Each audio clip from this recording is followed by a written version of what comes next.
با خاطر رشد و گسترش بخشیدن ورزش و جلب نمودن نسل نورس به نمودهای گوشتین، امروز در تالار ورزشی کلوب حاجی شریف مسابقه مؤسسه دولتی مکتب مخصوصی ذخیره‌های المپی رقم 6 اوید به نمودهای گوشتین میان نورسان دایر گشته ایستاده است که ما پای برگزار شوی این مسابقه می‌گردیم و از جریان این مسابقه شما را با خبر می‌گردانیم.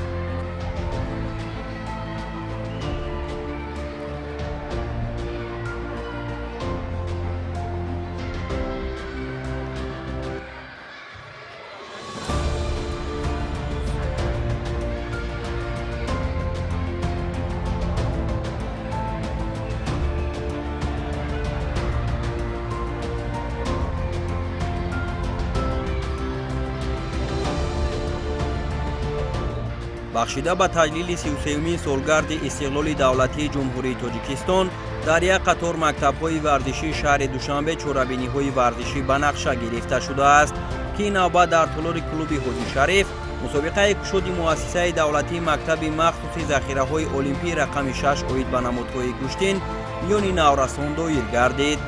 در مسابقه ورزشکاران نورس از روی 10 وزن هنرنمایی کرده برای جای‌های افتخاری مبارزه بردند.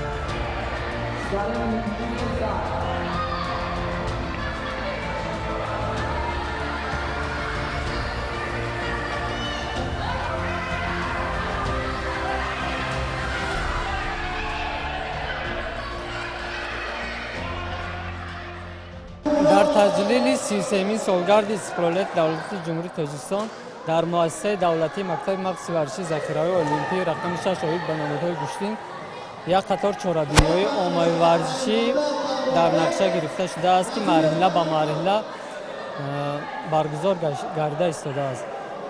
مقصد از برگزاری این گونه چهاربینی‌ها جلب نمودن بیشتری ورزشکاران نورسان و این گونه رشته ورزش می باشد. ما از این گونه چهاربینی‌ها بهترین ها را انتخاب نموده با مسابقه های شهری و جمهوریوی اینچنین بین‌المللی سفربر نموده ایستاده ایم. مقصد برگزاری مسابقه کودکان در آن است که برای پیشروی گوشین زودا در تاجیکستان و بلند برداشتن مهارت ورزشکاران نورسان. البته ما در مشق تمرین‌های خود همه وقت برای ورزشکاران توصیه می‌دهیم که آمده به تالارهای ورزشی به مشق تمرین‌ها مشغول شوند تا که به کوچه‌گردی شامل نشوند و در آینده پرچم ملت خود را، پرچم دولت خود را بلند بردارند.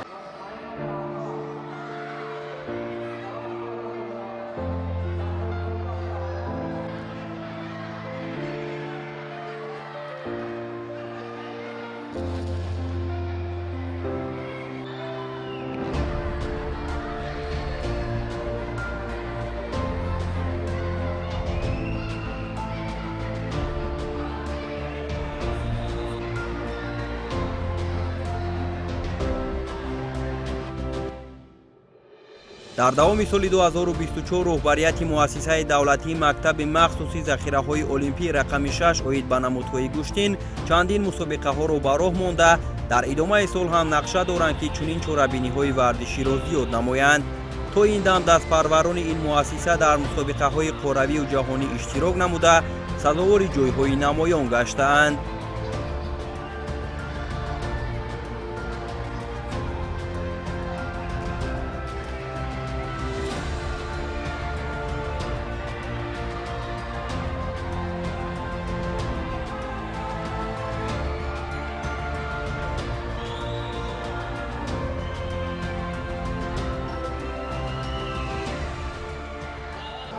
ما توانستیم تا امروز ورزشکاران بالایاقت ما در چمپیونات‌های آسیا اینچنین ورزشکاری بهترین مؤسسه امامعلی نورعلی در بازی‌های المپیک پاریس 2024 اشتراک نموده متاسفانه با سبب لت برداشتن نتوانست که رقابت ها را ادامه دهد. ما در دوام سال نقشه ها داریم که سطح صفت این گونه چهاربینی ها را بلند برداشته هرچی بیشتر جلب نورسان را به این رشته ورزش زیادتر نماید.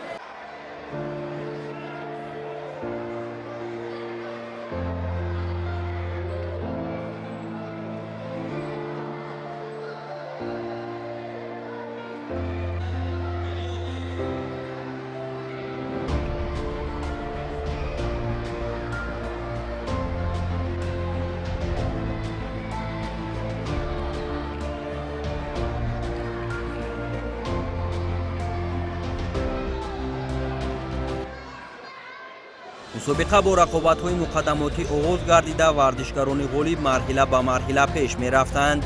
نوبسته از آن که مسابقه میانی نورسان صورت گرفت، لیکن آمادگی و هنرنمایی کردنشان کسبی به حساب می‌رفت. حتی برای دستگیری آنها نزدیکانشان هم به تالار تشریف آورده در هر یک رقابت آنها را دستگیری می‌کردند و برای نیروسنجی‌های بعدیشان برایشان توصیه‌ها می‌دادند. کار داوری هم در مسابقه از حساب پهلوانان امیدبخش کشور به میان گذاشته شده بود.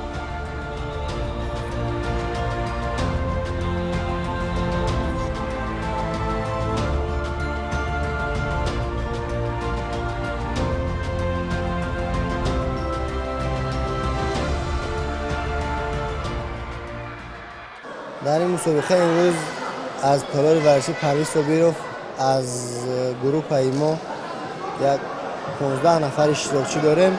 البته یک چند وزنی هسته که ما انتظاری مدال های طلا هستیم. باید که شاگردها تیاریشون در سطح بلنده انتظار هستیم که رقابت های خوب نشان داده سزاوار جای اول گردند.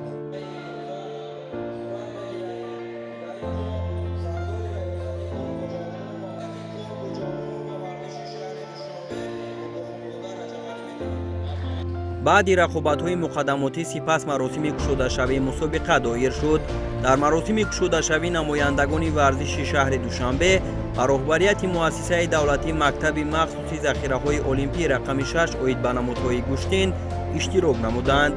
ضمن سخنرانی مسئولین قید نمودند که رو آوردن نسل نورس به نمادهای گوناگون ورزش و اشتراک آنها در مسابقه‌های بین‌المللی کاری بزرگ و شایسته به حساب می‌رود.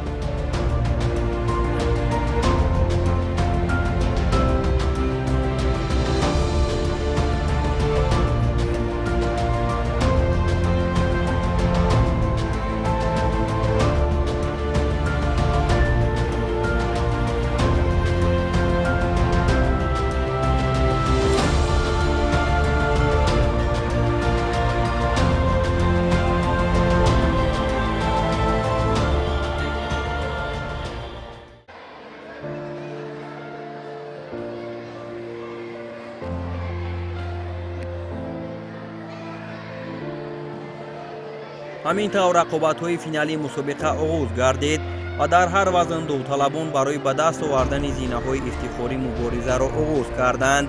اولین شده فینال وزن 22 کیلوگرم میان ادریس حسن‌زاده و محمد شریف‌زاده صورت گرفت.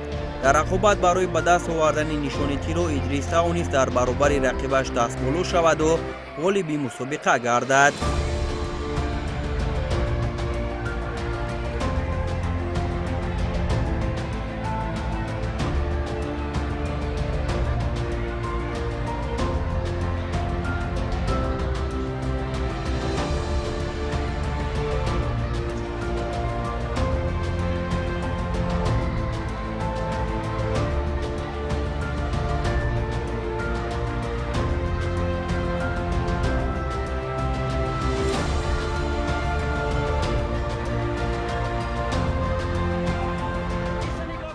در مسابقه شادی دولتی شهر دوشنبه برای جای سیوم اشغال نبودم.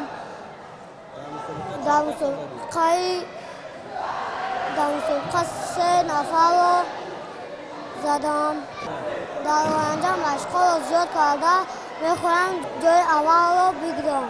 البته این ورزش است، این سپورت است، پیشگویی کردن بسیار مشکل است.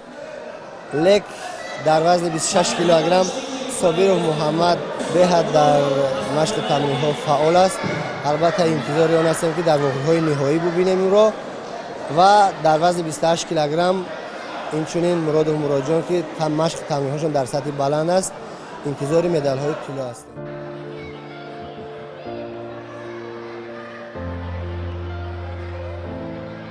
در فینال وزن تا 24 کیلوگرم انصار شریفов با عزیز خوجایف اندر میدان رقابت گردیدند. مبارزه این دو پهلوان برای نشان طلا با تلاش‌های دو جانبه آغاز گردید. بعد از تلاش‌ها و کوشش‌های هر دو بالاخره انصار توانست که غالب شود و مدال طلا را به دست بیاورد.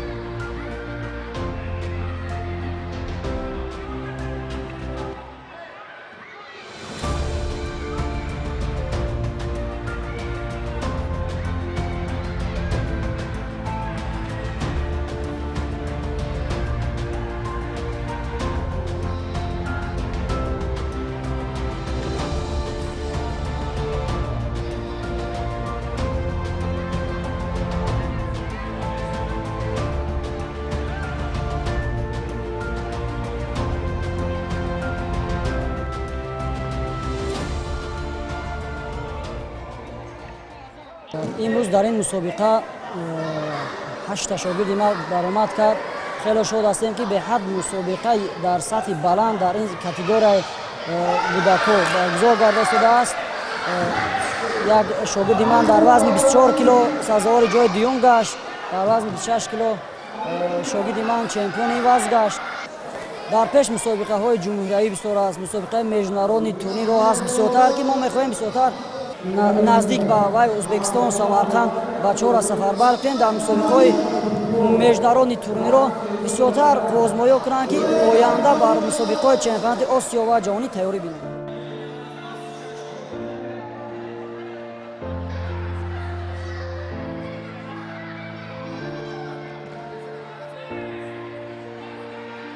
رقابت‌ها در همه وزن‌ها جالب بودند، لیکن در وزن تا 26 کیلو جالب‌ترین رقابت‌ها را ما شاهد شدیم، زیرا که در این وزن مدعیان برای عنوان قهرمانی زیاد به چشم می‌رسید.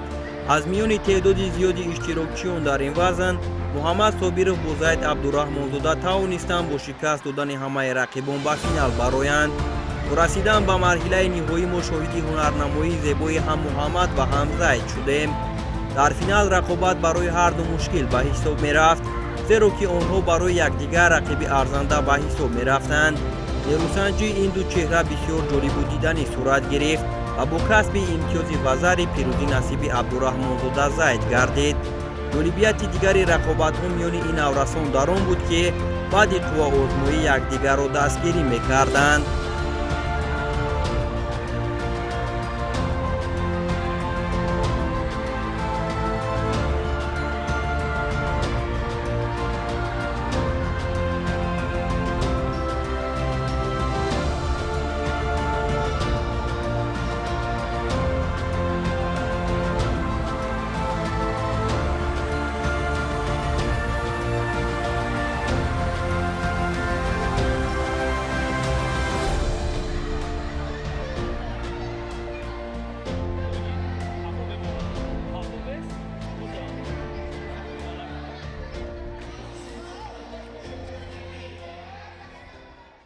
من خیلی کوشش کردم که مدال طلا به گردنم کنم. بعد در وزن 26 کیلوگرم 5 نفر را زدم، جای یکم را گرفتم. من کوشش میکنم که در دیگر مسابقه هایم همین مدال را کوشش کنم بگیرم.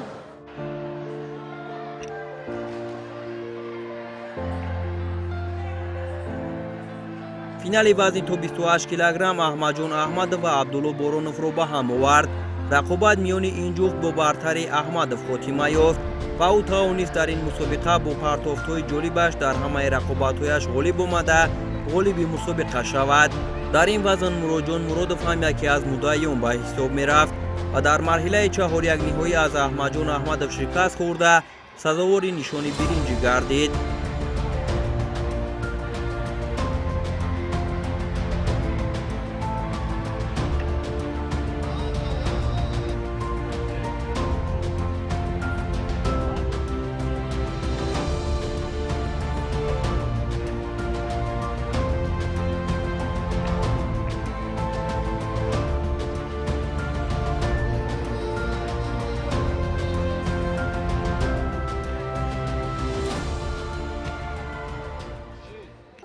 дар ин мусобиқа ҷои дуюмро гирифтам.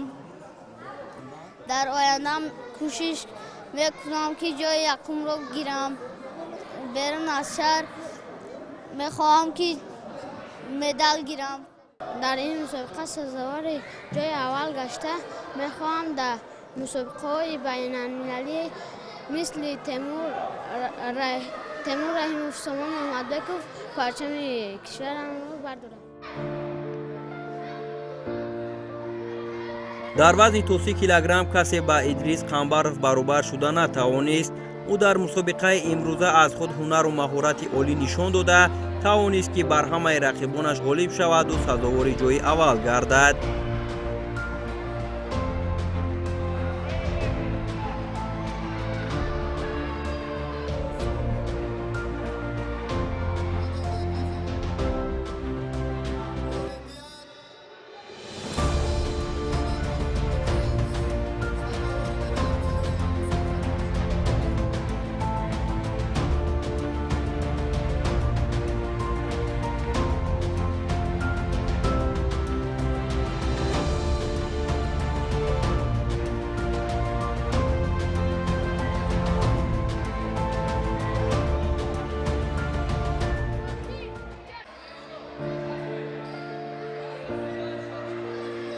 барои ба даст овардани медали тилло дар вазни то 32 килограмм Беҳрӯз Ҳамидов бо Юсуф Тағоев тавонистанд ки бо шикаст додани ҳамаи рақибон ба финали мусобиқа роҳ ёбанд.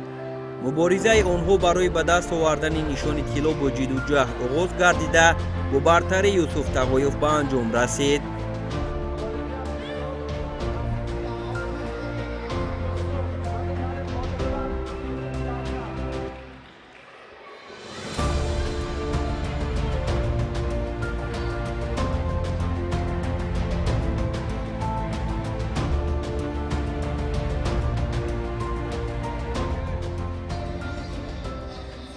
дар ин мусобиқа ҷои аввалро гирифтам. ҷои аввалро дар мусобиқаҳои пеш ман бояд ҷои аввалро бигирам. ман устодам ҷомеъ Ҳасан мебошад. мубориза барои ғолиби вазни то 35 кило шудан дар ин мусобиқа миёни Абубакр Асроров ва Қурбоналӣ Аҳмадов сурат гирифт. озмои ин ҷуфт бо кӯшишҳои ҳарду оғоз гардида ҳам Абубакр ва ҳам Қурбоналӣ баҳри ба даст овардани нишони тилло талош намуданд. дар дақиқаи дуюми сабқат Абубакр тавонист ки соҳиби имтиёз шаваду пешсаф гардад. ҳамин тавр дар ин вазн ғолибият насиби Абубакр Асроров шуд.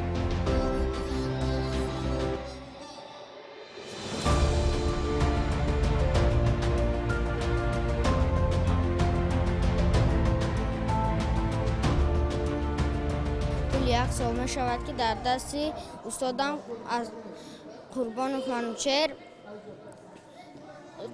Манучер аз рӯи намуди гӯштинги ҷудо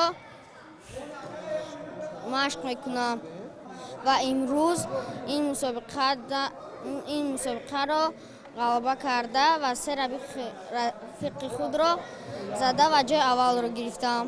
ва дар оянда мехоҳам ки ранги Тимур Раимов, Сомон Маҳмадбеков ҳамин ҷур гӯштингир шавам. дар вазни то 38 кило Мустаҳиддин Насимзода ва дар вазни то 42 килограмм Оятулло Азимов бо ҳунару маҳорати олияшон тавонистанд ки дар баробари рақибон пирӯз шаванду соҳиби медали тилло дар ин мусобиқа гарданд.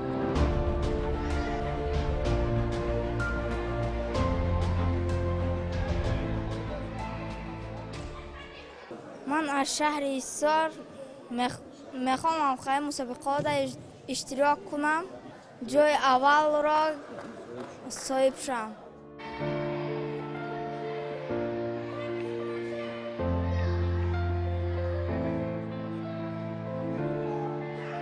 рақобати охирин дар мусобиқаи имрӯза финали вазни ба изофаи 42 килограмм ба ҳисоб мерафт. дар ин марҳила Халид Амиршоҳзода бо Зубайдулло Саидов ба финал баромаданд. дар рақобати онҳо Халид тавонист ки аз худ ҳунару маҳорати олӣ нишон дода ғолиб шавад.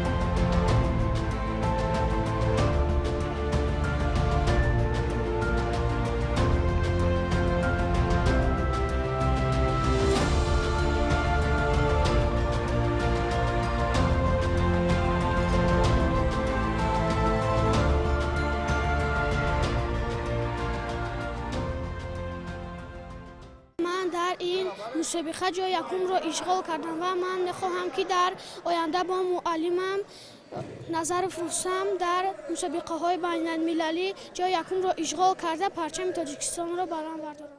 мо дар оянда ҳама саъю кӯшиш, ҳама асри худро дар ин риштаи варзиш ба роҳ мемонем ки то ки ин варзишгарои мо дар сатҳи баланд баромад карда як малакаву маҳорати хуб нишон кунанд дар мусобиқаҳои оянда.